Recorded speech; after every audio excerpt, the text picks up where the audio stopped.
Dear students, हम लोग ये सेकंड वीडियो बना रहे हैं डी ब्लॉक एलिमेंट्स चैप्टर 8 के ऊपर क्लास 12 के लिए। इसमें पहले वाले वीडियो में मैंने कुछ क्वेश्चंस डिस्कस किए हैं इंपॉर्टेंट, अब इसमें भी कुछ इंपॉर्टेंट क्वेश्चंस डी ब्लॉक के डिस्कस कर रहा हूँ। क्वेश्चन है, why transition metal ions have high enthalpy of hydration. ठीक है, एंथैल्पी ऑफ हाइड्रेशन क्या है? It is the amount of energy या enthalpy released when 1 mole of substance is hydrated by water. जब चारों तरफ से पानी किसी सब्सटेंस को घेर लेता है तो कितनी एनर्जी जो रिलीज़ हो रही है फॉर 1 मोल ऑफ सब्सटेंस, तो उसको हम कहते हैं हाइड्रेशन एंथैल्पी। और ट्रांजिशन मेटल आयंस की हाइड्रेशन एंथैल्पी हाई होने का कारण क्या है कि इनका साइज़ छोटा होता है और चार्ज ज़्यादा होता है, तो उसकी वजह से हाइड्रेशन एंथैल्पी बढ़ती है। फजान्स का रूल है कि when the ion is small and charge is high, its hydration enthalpy will be high because its polarizing power is high। तो मैं शॉर्ट में लिख रहा हूँ, when the size of ion is small and charge is high, then its hydration enthalpy will be high because its polarizing power is high। होता क्या है कि ट्रांजिशन एलिमेंट्स में जैसे scandium, titanium, vanadium, chromium, manganese, iron, cobalt, nickel, copper, zinc, तो इसको transition में नहीं लेते हैं यहाँ तक। तो लेफ़्ट से राइट जाने में साइज़ छोटा हो रहा है क्योंकि नंबर ऑफ़ प्रोटॉन्स बढ़ते जा रहे हैं और इलेक्ट्रॉन्स तो डी ऑर्बिटल में भरे जा रहे हैं लास्ट बट 1 में शेल में। तो साइज़ छोटा होने की वजह से, ठीक है ना, साइज़ छोटा होता जा रहा है और इफेक्टिव न्यूक्लियर चार्ज बढ़ रहा है। Effective nuclear charge will increase. तो इसकी वजह से क्या होगा कि पोलराइजिंग पावर बढ़ेगी तो हाइड्रेशन एंथैल्पी भी ज़्यादा हो जाएगी। ओके बच्चों, इसको हटाता हूँ, नेक्स्ट क्वेश्चन देखता हूँ। ओके स्टूडेंट, सेकंड क्वेश्चन देखते हैं। Chromium is the typical hard metal while mercury is the liquid, why. Actually chromium के अंदर अनपेयर्ड इलेक्ट्रॉन 6 हैं और मर्करी में एक भी इलेक्ट्रॉन अनपेयर्ड नहीं है। मर्करी 12th ग्रुप का है और क्रोमियम जो है आपका 6 इलेक्ट्रॉन्स आउटरमोस्ट शेल में अनपेयर्ड आ रहे हैं इसके अंदर। स्कैंडियम, टाइटेनियम, वैनेडियम, क्रोमियम, तो 6th ग्रुप का है ये।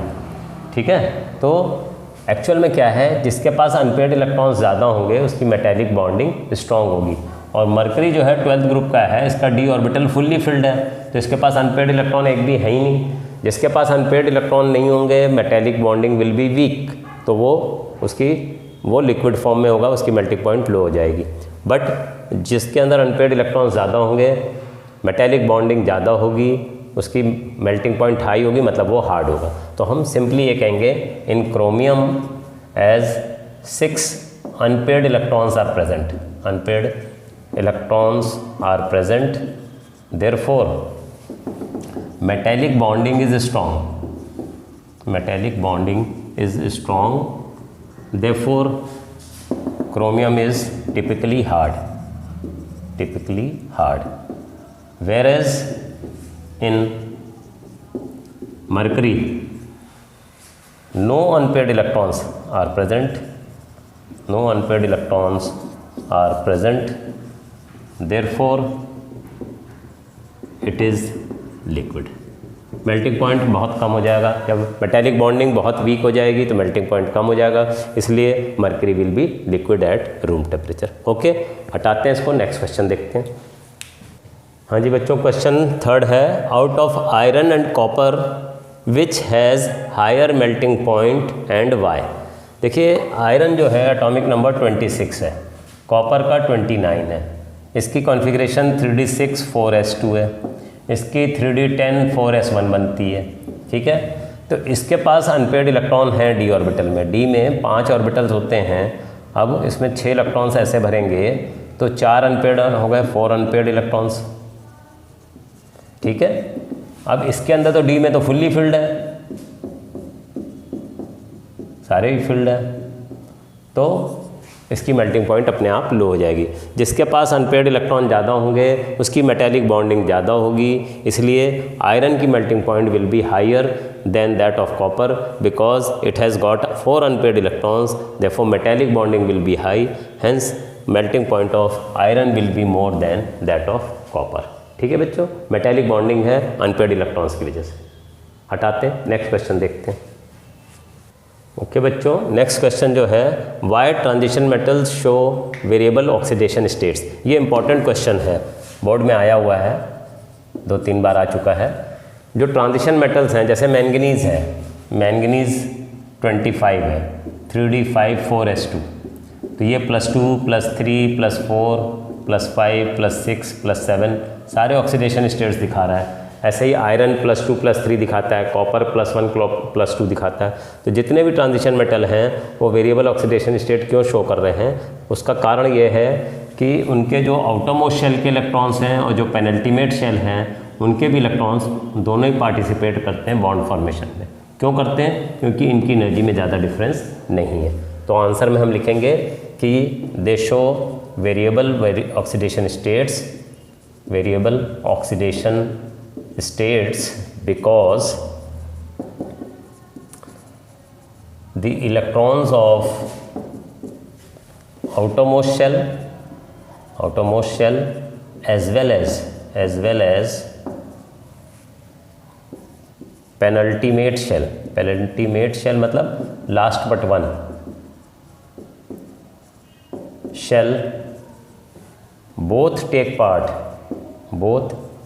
take part in bond formation। दोनों ही बॉन्ड फॉर्मेशन में इन्वॉल्व होते हैं, आउटरमोस्ट शेल के इलेक्ट्रॉन्स और उससे अंदर वाले भी। तो इसकी वजह से उनकी ऑक्सीडेशन स्टेट्स ज़्यादा हो जाती हैं। और क्यों दोनों पार्टिसिपेट कर रहे हैं? क्योंकि दोनों की एनर्जीज़ में ज़्यादा डिफरेंस नहीं है। Both take part in bond formation because their energies are quite similar. उनकी एनर्जी में ज़्यादा डिफरेंस नहीं है, इसलिए आउटरमोस्ट शेल के इलेक्ट्रॉन भी पार्टिसिपेट करते हैं और पेनल्टीमेट शेल के भी। उसकी वजह से ऑक्सीडेशन स्टेट्स वेरिएबल हो जाती हैं। ठीक है, हटा देते हैं इसको भी।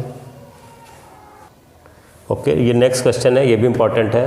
Y transition elements are good catalyst. Actually catalyst 2 तरह से रेट ऑफ रिएक्शन को चेंज करते हैं, एक बाय होमोजीनियस कैटलिसिस, एक बाय हेट्रोजीनियस कैटलिसिस। होमोजीनियस में क्या होता है, वो इंटरमीडिएट कॉम्प्लेक्स बना पाते हैं, और हेट्रोजीनियस में लार्ज सरफेस एरिया होने की वजह से उसमें एड्जॉर्प्शन होता है। तो हम क्या कहेंगे कि ट्रांजिशन एलिमेंट्स में गुड कैटलिस्ट होने की काबिलियत इसलिए है because they can easily form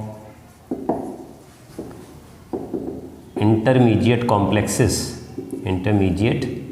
complexes because they show variable oxidation state, because they show variable oxidation states। Variable oxidation states होती हैं, एक इलेक्ट्रॉन देना है तो एक दे सकते हैं, 2 3 4 ऐसे करके ज़्यादा सारे इलेक्ट्रॉन्स वो दे सकते हैं। किसी को 1 चाहिए, किसी को 2 चाहिए कॉम्प्लेक्स बनने के लिए, तो वो दे पाते हैं वेरिएबल ऑक्सीडेशन स्टेट्स की वजह से। तो इंटरमीडिएट कॉम्प्लेक्स बनाना आसान हो जाता है। इंटरमीडिएट कॉम्प्लेक्स जब बन जाएगा तो तुरंत ही प्रोडक्ट बन जाते हैं। तो इंटरमीडिएट कॉम्प्लेक्सेस बना सकते हैं ट्रांजिशन मेटल्स, इसलिए वो अच्छे कैटलिस्ट बनते हैं। इसके अलावा they provide large surface area for adsorption. ठीक है, एड्जॉर्प्शन हो जाता है तो लार्ज सरफेस एरिया, जैसे हम nitrogen +3H2 gives you ammonia है, तो ये सब गैशियस हैं। तो इसमें हम आयरन ऑक्साइड कैटलिस्ट लेते हैं। ठीक है, Fe2O3 कैटलिस्ट अगर सॉलिड फॉर्म में लेते हैं तो इसको कहते हैं हेट्रोजीनियस कैटलिसिस। तो इसमें एड्जॉर्प्शन के ऊपर बेस्ड है। ये आयरन ऑक्साइड है, ठीक है, और इसके ऊपर एड्जॉर्प्शन हो रहा है, नाइट्रोजन एड्जॉर्ब हो रहा है। तो जितना ज़्यादा एड्जॉर्प्शन होगा उतनी आसानी से दूसरा वाला जो रिएक्टेंट है, जो हाइड्रोजन है, इसको बम्बार्ड कर पाएगा, तो प्रोडक्ट जल्दी बनेंगे। तो एड्जॉर्प्शन कब ज़्यादा होगा? जब सरफेस एरिया लार्ज है। तो जितने भी ट्रांजिशन एलिमेंट्स हैं इनकी सरफेस एरिया लार्ज होती है, तो they provide more surface for adsorption, hence they act as good catalyst. तो ये दोनों कारण हैं। इंटरमीडिएट कॉम्प्लेक्सेस आसानी से बना पाते हैं और लार्ज सरफेस एरिया दे पाते हैं, उसकी वजह से ये कैटलिस्ट की तरह काम करेंगे। और कैटलिस्ट जो है, जो रेट ऑफ रिएक्शन को फास्ट करने का मेन कारण ये होता है कि एक्टिवेशन एनर्जी को कम करता है। तो इन दो कारणों से एक्टिवेशन एनर्जी कम हो जाती है, रेट ऑफ रिएक्शन फास्ट हो जाता है। ओके, हटाते हैं इसको भी। ओके स्टूडेंट्स, नेक्स्ट क्वेश्चन है why transition elements form good alloys. Alloys क्या होते हैं? Alloys are homogeneous mixture of two metals or two or more metals or non metals. जब होमोजीनियस मतलब एक सार हो, दोनों की परसेंटेज मतलब है सब जगह बराबर सी होगी, तब होमोजीनियस होगा। तो होता क्या है कि एलॉयज बनने के लिए size of the metal ion should be quite similar. ठीक है, तो हम देखते हैं कि जो ट्रांजिशन एलिमेंट्स हैं उनके साइज क्वाइट सिमिलर होते हैं। तो हम कहेंगे as transition metals have quite similar sizes,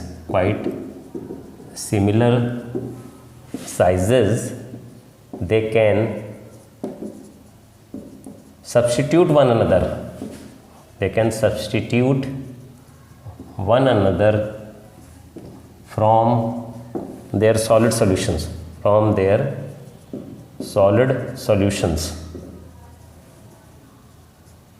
because to form alloys, the sizes should be within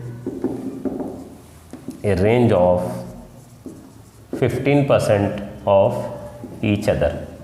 मतलब एलॉयज़ अगर बनाने हैं तो उनके साइजेस में 15% का डिफरेंस हो सकता है, बट जितने भी ट्रांजिशन मेटल्स हैं इनके साइजेस बहुत सिमिलर हैं, तो वो एक दूसरे को रिप्लेस कर पाते हैं सॉलिड सॉल्यूशन में।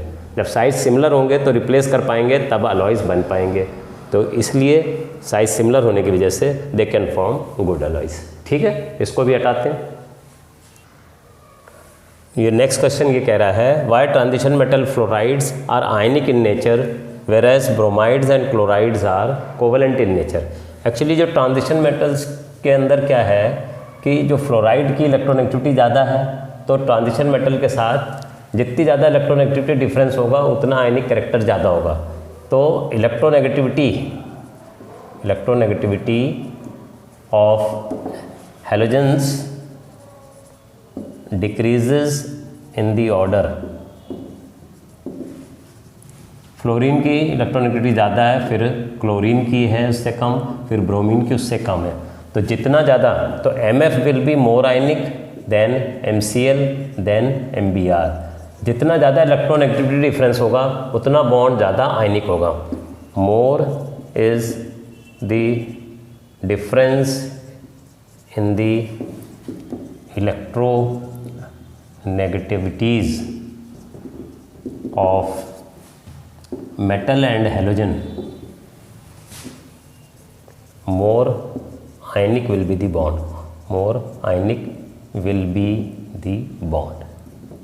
ठीक है, क्योंकि फ्लोरीन की इलेक्ट्रोनेगेटिविटी बहुत ज़्यादा है इनके कंपैरिजन में क्लोरीन और ब्रोमीन से, तो मेटल फ्लोरीन के बीच में इलेक्ट्रोनेगेटिविटी डिफरेंस ज़्यादा है, उसके डिफरेंस ज़्यादा होने की वजह से ये आयनिक है। इनमें इलेक्ट्रोनेगेटिविटी डिफरेंस कम है, तो ये जनरली कोवेलेंट होंगे।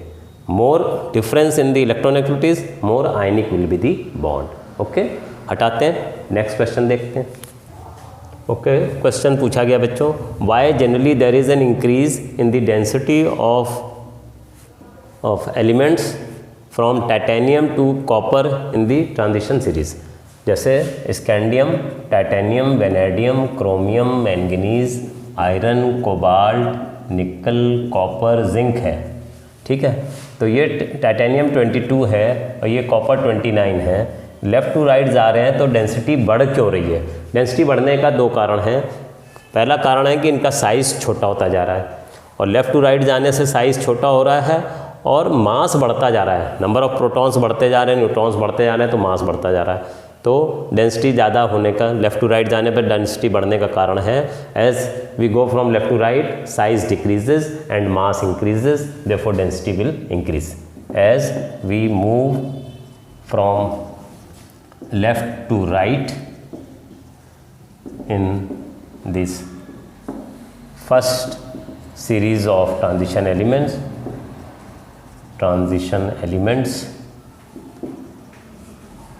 the size becomes smaller and mass increases, therefore density increases। ठीक है, क्योंकि density is equal to mass upon volume, mass बढ़ता जा रहा है और वॉल्यूम कम होती जा रही है, तो डेंसिटी बढ़ती जा रही है। Okay, left to right size छोटा होता जा रहा है क्योंकि इफेक्टिव न्यूक्लियर चार्ज बढ़ता जा रहा है, नंबर ऑफ प्रोटॉन्स बढ़ते जा रहे हैं, शेल्स बढ़ नहीं रहे, तो साइज छोटा होता जा रहा है, मास बढ़ता जा रहा है, इसलिए डेंसिटी बढ़ जाएगी। हटाते हैं इसको भी। ओके स्टूडेंट्स, 9th क्वेश्चन देखते हैं। Which is a stronger reducing agent, Cr2+ और Fe2+ एंड वाई। क्रोमियम 24 होता है, तो 3d5,4s1 इसकी कॉन्फ़िगरेशन है, Cr2+ में 3d4 हो जाएगा। आयरन जो है 26 होता है, 3d6,4s2 है, और Fe2+ में ये 3d6 हो जाएगा। एक्चुअल में chromium is more stable in +3 oxidation state, तो ये एक इलेक्ट्रॉन खोना चाहेगा। ठीक है, एज क्रोमियम, हम लिख देते हैं answer, as chromium is more stable in +3 oxidation state because when 3 electrons will be present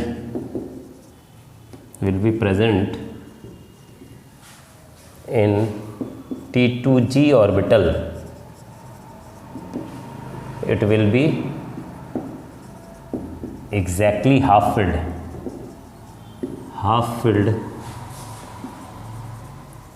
therefore more stable। T2g में 3 ऑर्बिटल्स होते हैं। ठीक है, ये T2g कहलाता है, ऊपर वाला Eg कहलाता है। तो इनमें अगर 3 ऑर्बिटल्स हैं, तीनों में एक एक इलेक्ट्रॉन होंगे। ठीक है, जब एक इलेक्ट्रॉन डिफरेंस निकल जाएगा तो तीनों में एक एक इलेक्ट्रॉन होंगे T2g में, तो it will B exactly half filled, तो वो ज़्यादा स्टेबल होगा। इसलिए क्रोमियम इज़ मोर स्टेबल। ये Cr2 जो है it will change into Cr3+ और एक इलेक्ट्रॉन दे देगा, तो यहाँ पे D में 3 ही रह गए, तो T2g में 3 इलेक्ट्रॉन्स रह जाएंगे। यहाँ पे D में 4 थे, तो जब 3 रह जाएंगे तो T2g हाफ फिल्ड होगा, तो it will be more stable. Therefore chromium will have more tendency to lose electron and act as reducing agent. Loss of electron oxidation होता है, तो it will act as a stronger reducing agent. ये stronger reducing agent है as compare to iron, क्योंकि chromium 3+ is more stable than iron 3+। Okay बच्चों, तो यहीं तक मैं रखता हूँ। और इसके पहले जो वीडियो बनाई है उसमें भी मैंने डी ब्लॉक के बहुत सारे क्वेश्चंस कराए हैं, और इस वीडियो में भी काफ़ी क्वेश्चंस करा दिए, ताकि कॉन्सेप्ट्स आपके काफ़ी कुछ क्लियर हो जाए। तो अब इनको आप तैयार करिए, एनसीईआरटी के क्वेश्चंस और देखिए। ठीक है, तो ये आपको काफ़ी कुछ हेल्प करेगा इस चैप्टर के बारे में सारे कॉन्सेप्ट्स क्लियर करने में। Okay, thank you students. हटाता हूँ मैं इसको भी।